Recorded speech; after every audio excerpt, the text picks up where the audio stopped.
solution. We're going to talk about these things here, and then we are going to look at some real examples. But all right. So the notes on this are here. On that.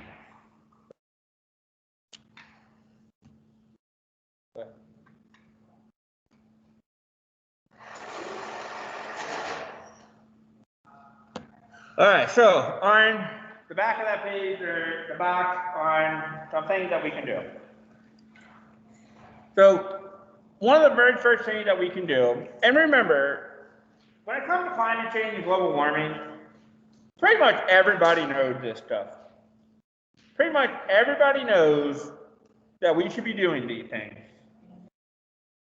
So the question is, why are we not doing it? Let's do this stuff. Now, we all know we should be recycling. We all know we should be driving less. We all know we should have, better technology in our houses for saving money. We all know that stuff. So what can we do as humans, as community members, to get our community, to get our family to do this stuff? I'm not kidding. The stuff I'm going to talk about today could save your family hundreds of dollars. Like, you could go to Home Depot today and start saving your family hundreds of dollars. Why aren't we doing that stuff? Right? Now, there's a pro and a con. We'll discuss that in a second. But one of the very first things that we could do on that little table is improve efficiency. We're not going to take away cars. That's our reality. We're not going to take away cars. So instead, let's figure out how can we take the cars and make them better. Make them greener, make them more fuel efficient. Okay, that's going to be a big one there, fuel efficiency of cars. Okay. Not only is that good for the environment, that's also good for your wallet to be more fuel efficient car. Okay. Now, government, especially the United States, they make laws about how fuel efficient cars have to be today. That's the reason why you don't see a bunch of muscle cars anymore on the street, like brand new ones, like 2021 muscle cars. Even the Challenger and even the Charger of 2021 is not even anything near what it used to be as far as being a gas guzzler. Okay, they're very, very fuel efficient, even though they're those muscle cars today. Okay, and that's because there are laws. They can't do that anymore. They can't burn the gas like they used to do.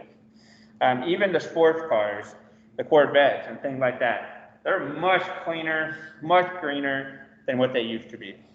Okay, so fuel efficiency of cars, there are rules already in place with that. But obviously, we all want fuel efficient cars. Even a sports car, I want it to be fuel efficient.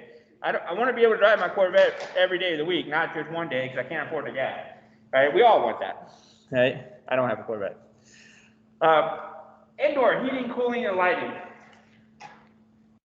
This is one we all know. We all should be doing this. I'll start off with the lighting one, because it's the simplest one. If you have not changed your light bulbs in your house over to LED, you are literally wasting money. Literally. Over the life of an LED light bulb, which normally lives about 10 to 20 years, over the life of an LED light bulb, it normally is going to save you about $50 in 20 years. LED light bulb costs about $10. So you're literally saving $40 for every LED light bulb you buy. Now, are they expensive today? Yes, they are.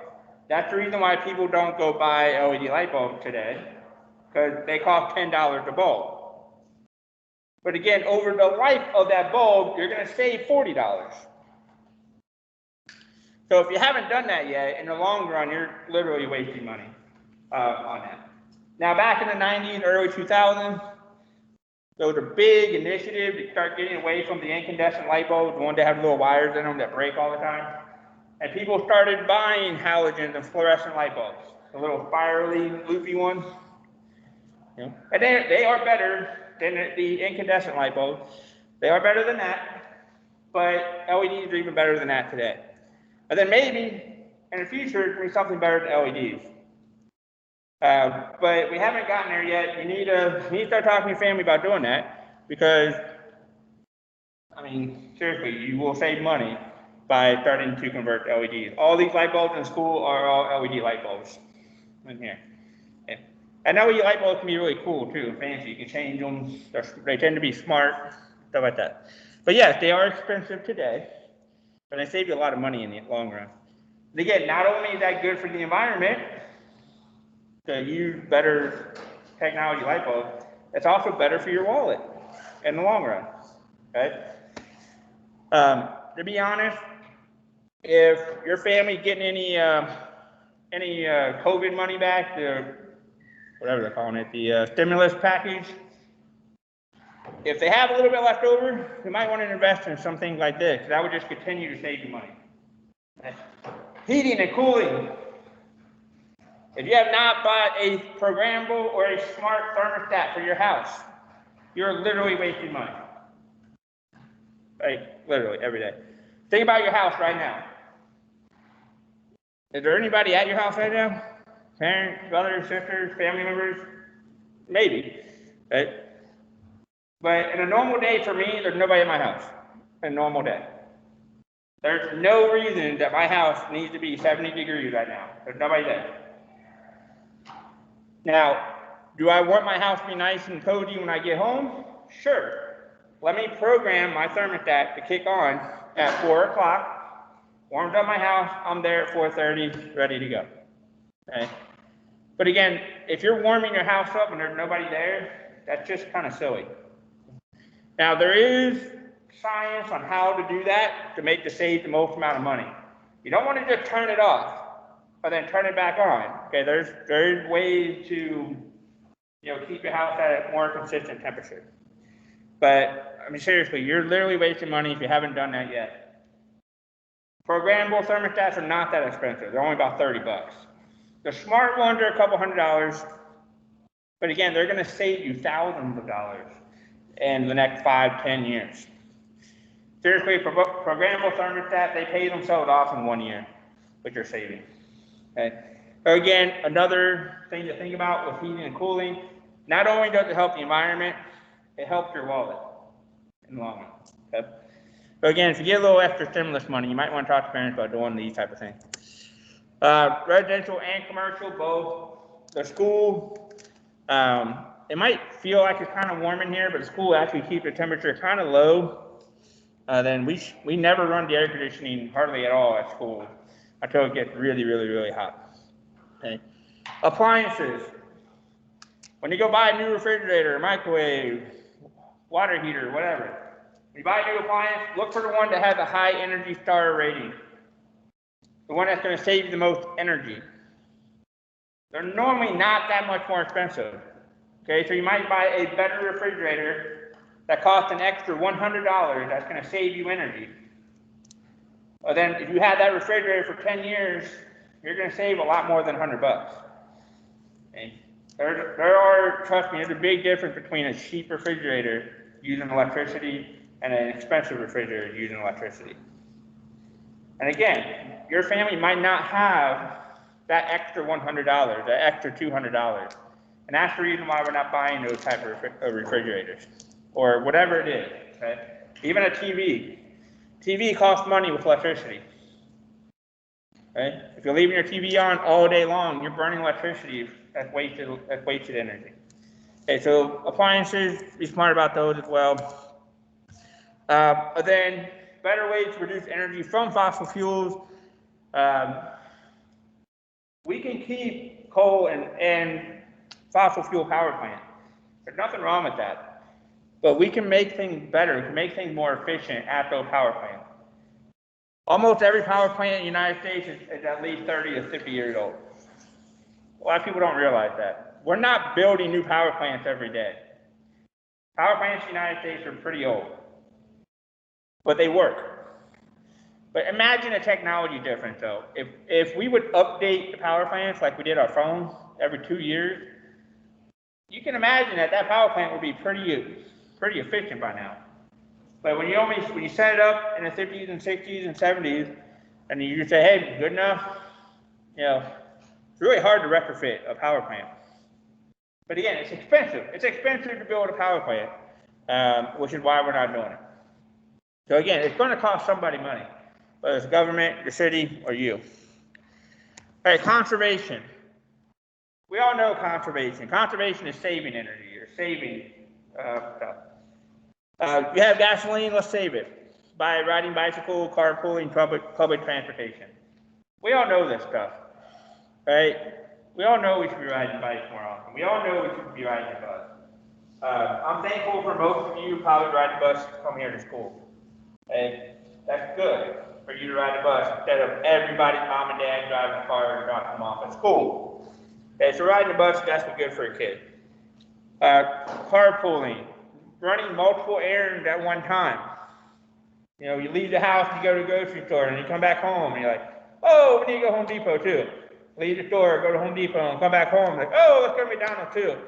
Leave the house, go to McDonald's, and come back home. It's like, you're wasting a bunch of gas doing that. And again, not only is it good for the environment, it's good for your wallet, because you're not wasting a bunch of stuff. Okay? So, bicycle, public transportation, carpooling. Again, we're probably not going to get away from cars here in the United States. We've kind of set up our local economy in a way that's not going to work so great. Many of you might not realize this, but it's only been about maybe 50 years in our American history where you couldn't walk everywhere you needed to go. You know, 50 years ago, 60 years ago, you lived in a town or a city, and the grocery store was right down the street. And the restaurant, mom and pop restaurant, was right down the street. And your school was right down the street. And your church was right down the street. And your movie theater was right down the street. Like, that was the life that America used to be. We didn't need to drive 100 miles to go to work back then. Your factory that you worked at was right outside town. And all the people who worked at the factory would all probably get on a bus or carpool, and they all go to the factory. They all clock out at 5 o'clock and go home, you know? I mean, that used to be the life of America. We didn't need every house to have 5 cars. Unfortunately, it's not really the case that we are today. It would be very hard for me, and I admit, it would be very hard for me to ride a bike to Kroger. That would be that'll be a heck of a haul for me. Even though it's only about 2 miles, you know, it's not going to be fun for me to go to Kroger riding a bike. Whereas if I lived a little bit closer to Kroger, I'd just walk or ride a bike or whatever.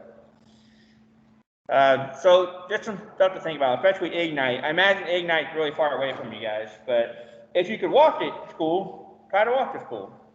My kid's elementary school is kind of close. He might be able to ride a bike. Probably not, but. All right, so anyway, we all know that stuff.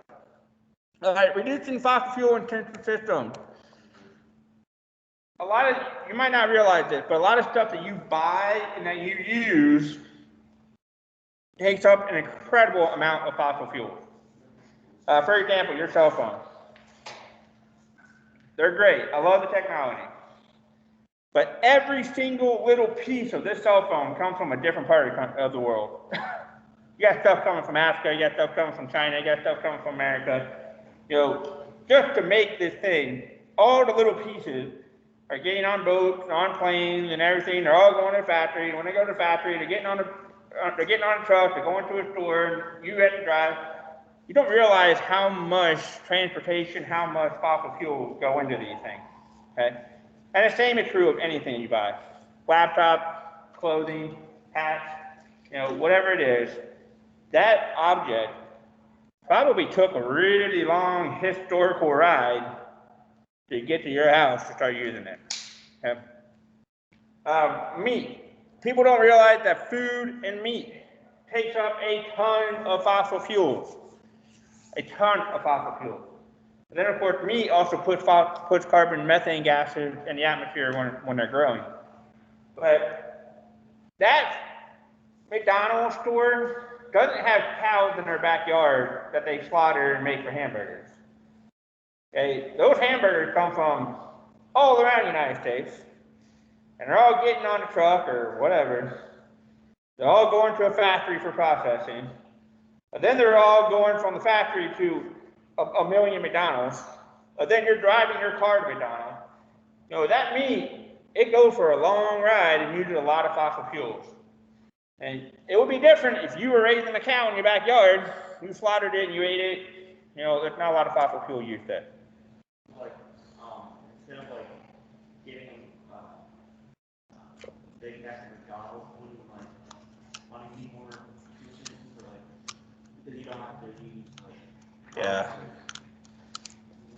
I don't want to bash too much on McDonald's and Wendy's and stuff like that, but yes, pretty much all of them. They use a lot of not only oil but water and transportation, plastics, things like that.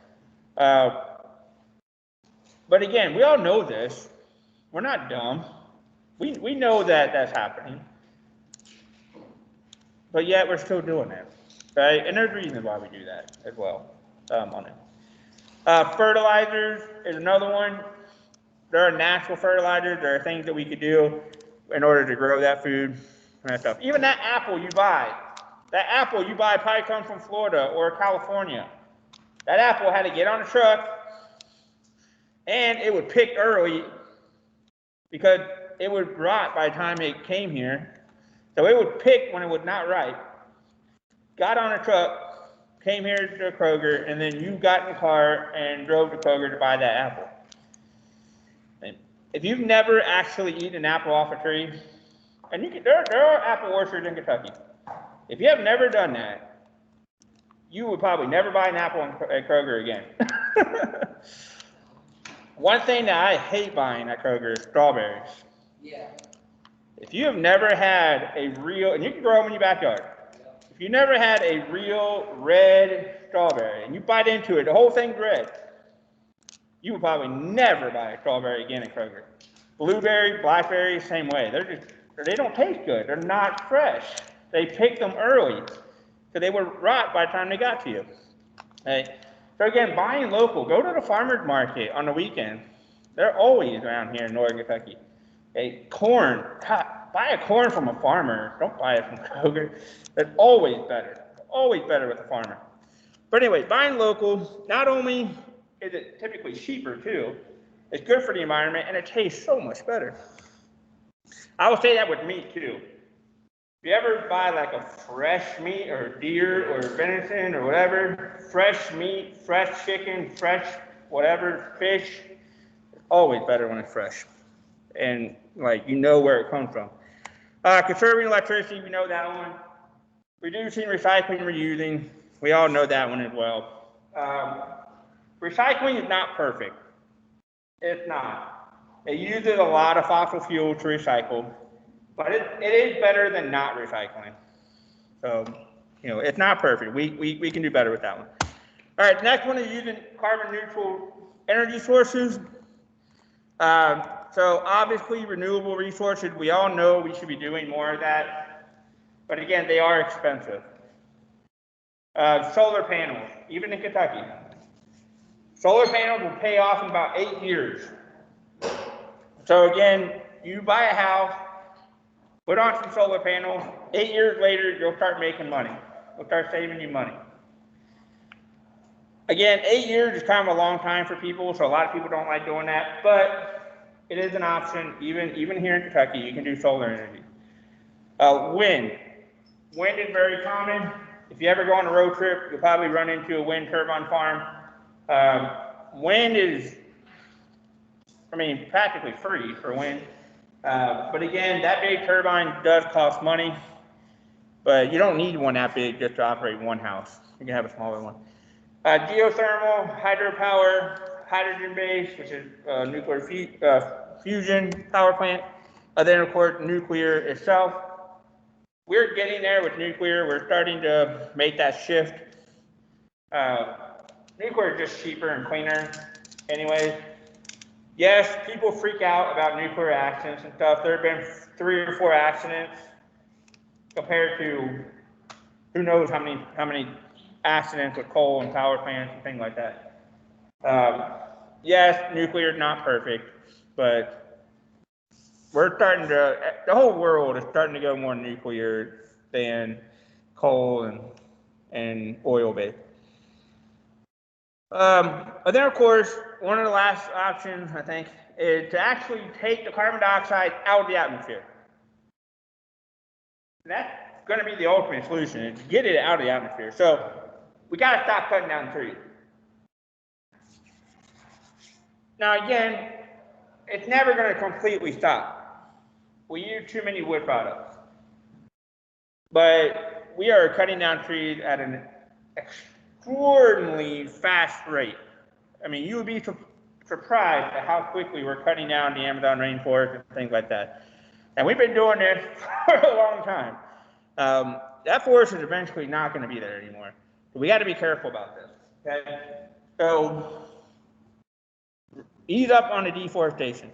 But then, of course, plant more trees, plant more bushes, increase the reforestation. Now, here's the thing. I'm going to be honest with you. Companies that cut down trees are not stupid. They plant just as many as they cut down. Okay? That's a bad business model if you're like, hey, I'm in the timber business, I'm going to cut down all the trees. Well, you're going to be out of business real quick. Right? So timber companies are not dumb about this. They plant trees just as much as they cut, so that they can come back and cut them back down again later. This is not a perfect system, though. This is not great for the environment. You're replacing forest with one type of tree in nice little rows, so you can cut them down later. The wildlife is not going to enjoy that at all. And then, of course, it takes a really long time to replace that tree that you're cutting down. And so we need to plant more than what we're cutting down, and everybody needs to. Manage the forest. Forest managers for carbon, how to use the carbon sequestration, taking it out of the atmosphere. Manage agricultural soils and crops for carbon as well. One easy way to do that is, instead of doing so much corn, is to replace it with soy. Soybean plants take in a lot of carbon compared to corn. Right?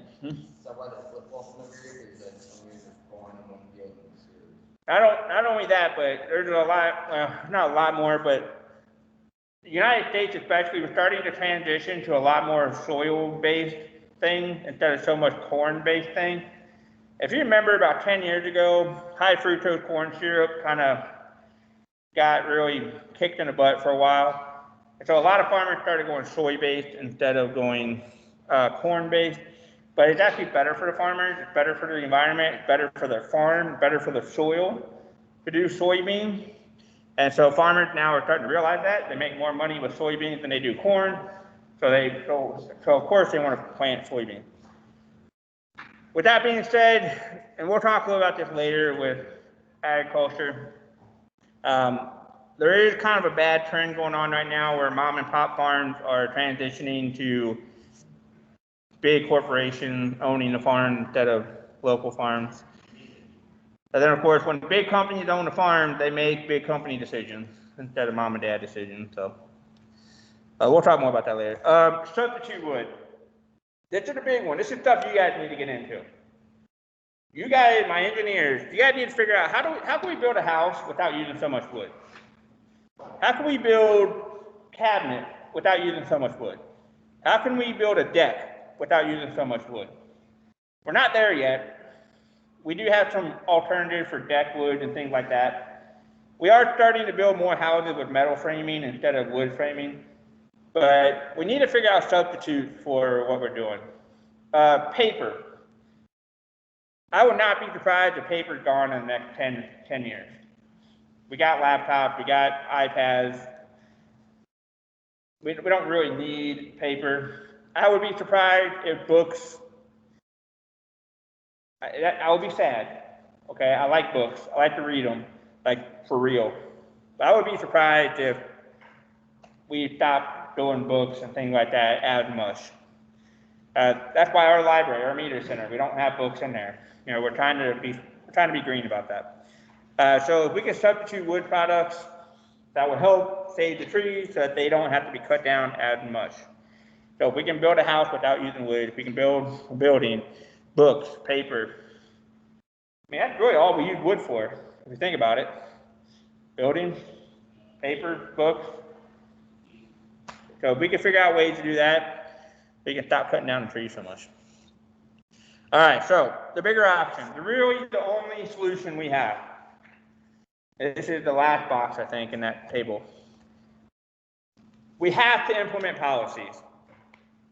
That's the only way we are going to make people do stuff. Is if there is a policy that says you have to do stuff. Okay? And then, of course, we have to hold people accountable for doing that thing you want them to do. Again, ultimately, that is the only way we are going to stop this stuff. Now, here's the problem, obviously, if you can think about that, is the people who are making policy, are they part of businesses that don't want to have these policies in place? Okay. Obviously, businesses do not like it when somebody tells them what to do, especially if that thing is going to cost them money. Okay, that's just common sense. I would not like that either, right? But there are things you can do to incentivize businesses. So the really only option we can do is to make policies and enforce them and hold people accountable when they don't follow policies. And then most importantly is having international agreements. If one company is being super duper green and being awesome, and everybody else is not doing their part, then it's pointless. Okay? That country, their citizens might be saving a lot of money, might have a nice, green, healthy lifestyle, but as far as the world is concerned, if everybody's not going to get on board, then it's kind of pointless. Which is why we need international agreements. We all need to try to do our part. Kyoto Protocol was in the 90s, early 2000s. That was a big one. That was like one of the first real international 125 countries, something like that, all joined together. The Paris Protocol, which was about maybe 10 years ago, 15 years ago, maybe. Paris Protocol was the one we're doing right now, kind of. That's the one where the companies or countries are actually trying to put laws in place to bring down the greenhouse gases. This is the one that America keeps jumping in and out of. We are now back in it for that. So, again, almost all of you, not everybody, but almost all of you told me on Wednesday that we should spend money today so that the problem doesn't get worse later. This is how we're going to do that. Is with international agreements, with policies and stuff like that. We're going to force companies, we're going to force people to do certain things. And it can happen. I mean, go back to the car companies. If you make a law that says your car has to be 20 miles per gallon, I mean, they can do that. They'll make a car that's 20 miles per gallon, or better, or whatever. Okay? Back in the early 90s, early 2000s, every year you had to take your car to go get tested at the emissions company. Every year, you got to get a little stupid sticker on it. And if your car did not meet the emissions, then you had to pay an extra fee, you had to pay extra taxes on your car. So every year you had to go take it to the shop, they stuck a little machine on it, and they read your emissions for your car. It took about 5 minutes. We don't do that anymore. But we could force people to get efficient cars and go get them tested to make sure they're efficient. So that's really the only way we're going to do this stuff. It would be awesome if people were like, yeah, let's just all do the right thing. It's never going to happen, right? All right, and then of course, whatever is limited currently, try to do everything we can to sustain those limited resources. Because eventually, when you run out of those resources, a lot of problems are going to happen after that. All right, we're going to go very, very quickly through this. You guys have these slides if you want, but we're going to look at some real examples. What are people doing in real life? Okay. So the first one is about forest, what American forests are doing. Remember, there are two strategies, adaptation and mitigation. Adaptation is you assuming it's going to happen. What can we do to live with it? So for example, if my house is going to flood every year, and I know it's going to flood every year, what could I do to live with that problem? Okay? Mitigation is stopping it or trying to prevent that from happening in the future. So if I know my house is going to flood every year, what can I do today so that it never floods? Okay. So that is mitigation versus I know it's going to flood. Here's how we're going to deal with it. Okay. So adaptation. This forest registry, they know climate change. So what are they going to do? So for the last 10, 20 years, we've been working on it. Very first thing is they know climate change is probably going to happen. They are researching what areas of agriculture, what areas of the forest are going to be high risk for climate change. And we all kind of know what areas are going to be high risk for forest fires. What areas are going to be high risk for insects and pests when they start moving there, things like that. One of the fun things Kentucky's going to experience is going to be an increase in mosquitoes because we're going to start getting warmer. Yay! We all love mosquitoes, don't we? Okay. A reduction in food security risk. So again, if you're planting food and you know climate change is going to happen, what can we do today to live with the fact that climate change is going to happen? We want to make sure we still have our food in place. Obviously, we have to think about that. We have to think about worst case scenario when it comes to our food. We can't just say, oh, we'll deal with it when it happens. No, you can't do that. Okay? So we have to plan ahead. I mean, I don't care what it is. I don't care if it's global warming. I don't care if it's volcanic eruption. I don't care if it's a comet landing here on Earth. Whatever it is, we have to have a plan. If aliens come here, we have to have a plan in place. What are we going to do for our food, our water, those type of things. So obviously with climate change, they're trying to figure out the risk and hopefully reduce the risk as much as possible.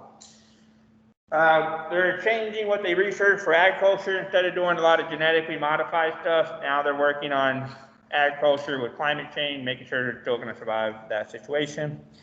Strengthening the community with forest and agricultural people.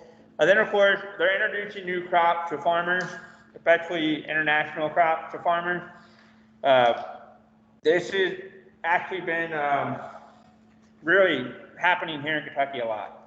Kentucky's farming is really changed. We went from being really heavy in tobacco and corn, and now we still got a little bit of corn, but soybean is really becoming popular in Kentucky.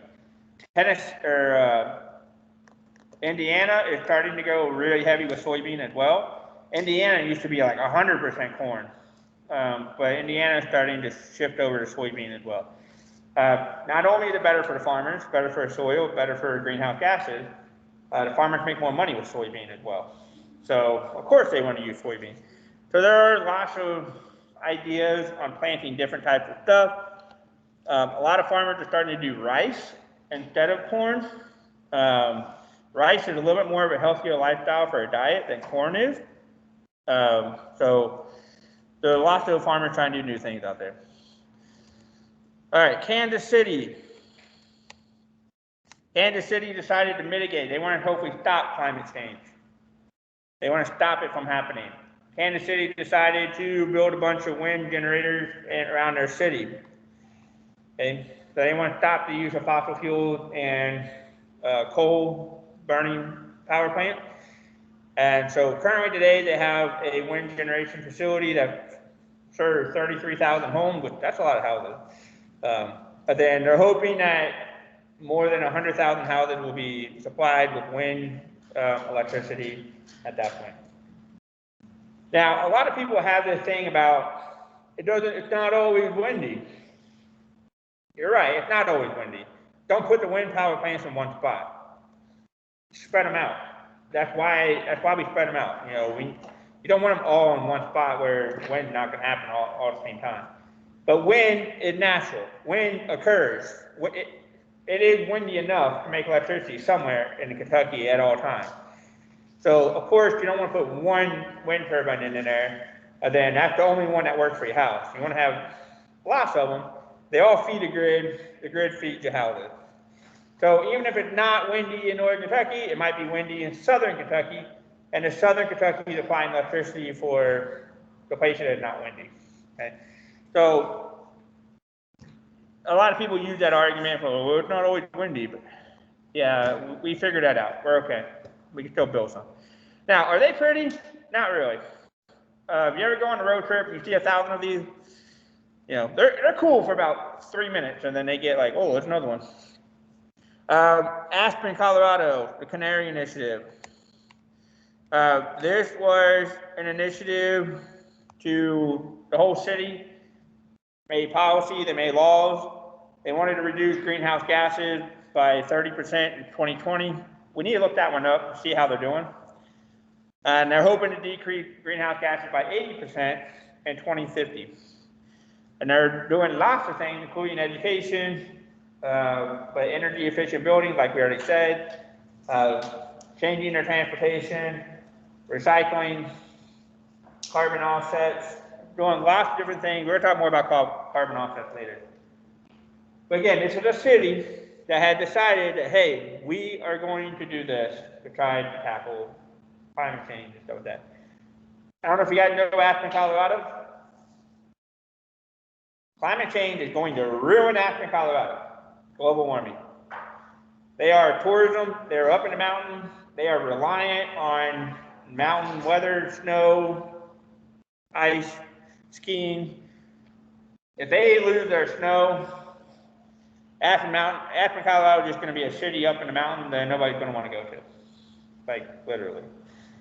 So they are very worried about climate change and global warming, making sure they still have their snow, and making sure their whole community is going to have tourist people come there and visit them and see them. Okay.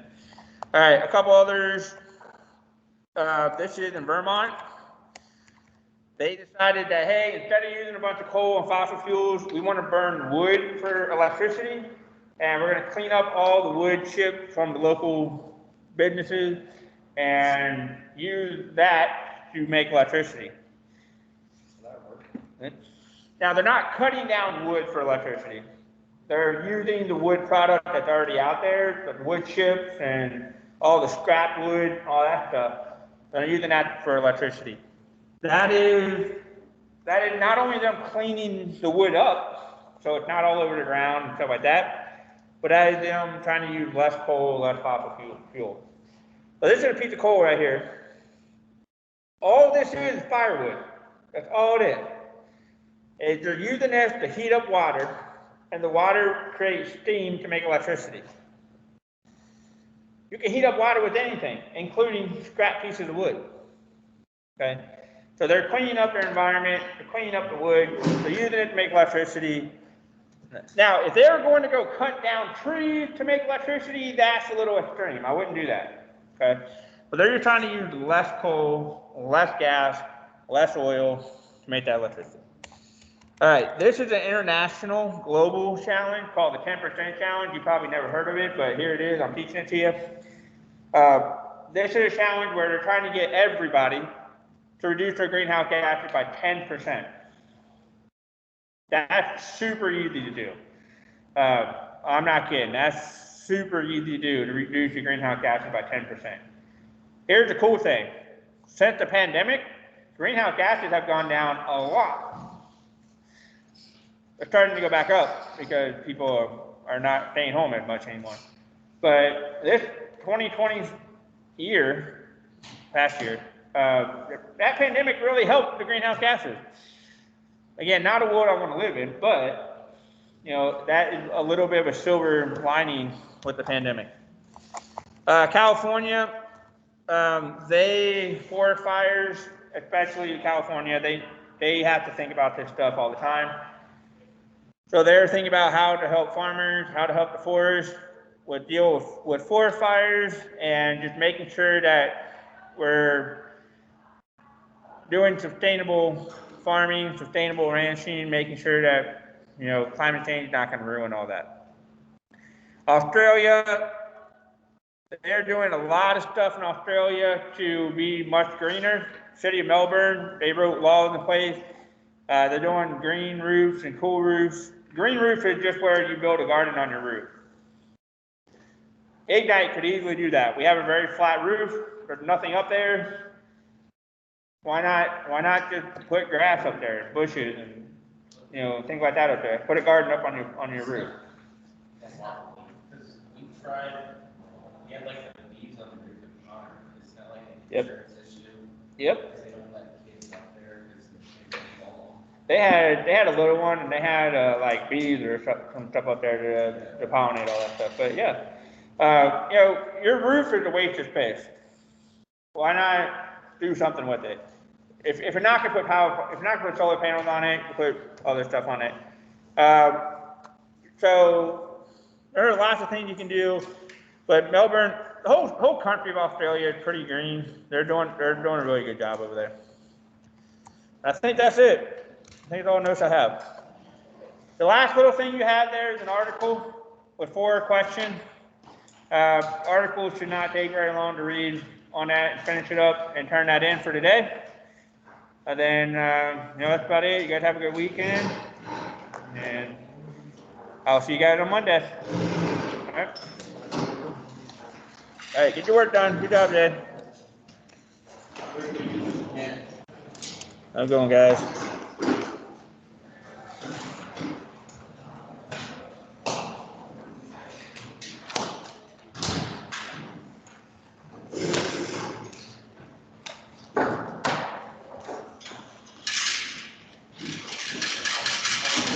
Get it home and it's good to go.